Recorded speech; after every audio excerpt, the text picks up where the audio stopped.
Want your kid to stop interrupting you? Give me just 5 minutes and I will show you how to go from this reactive state to solving this problem once and for all. And by the way, I have these 5 power questions for you that are going to help you figure out the reason behind the interrupting, because that's the secret.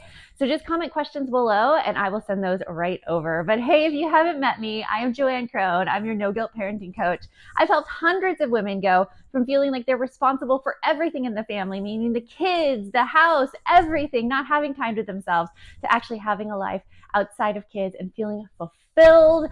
We're going to get into it today, though, because I know that you want your kids to stop interrupting you when they need attention. It totally takes your focus away from whatever you're doing and you're having a hard time getting back.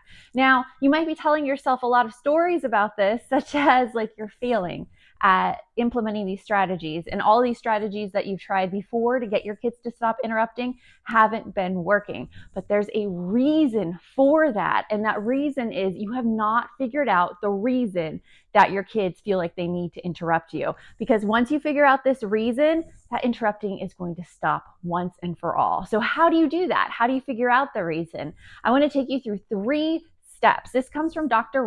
Greene's collaborative problem solving method. It is so impactful. I teach my balance members it as well. And here we go. Step number 1.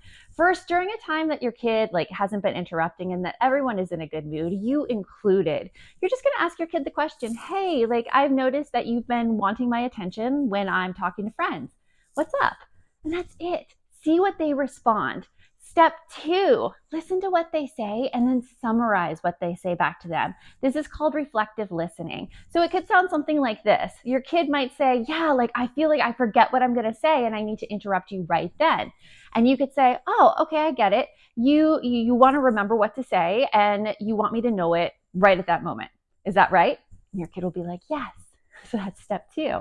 Step 3 is you want to ask some follow-up questions. You want to dig more into it. You want to ask a question like, hey, I noticed that you interrupt me when I'm on the phone with grandma, but you don't interrupt me while I'm doing my work. What's the difference between those 2 situations?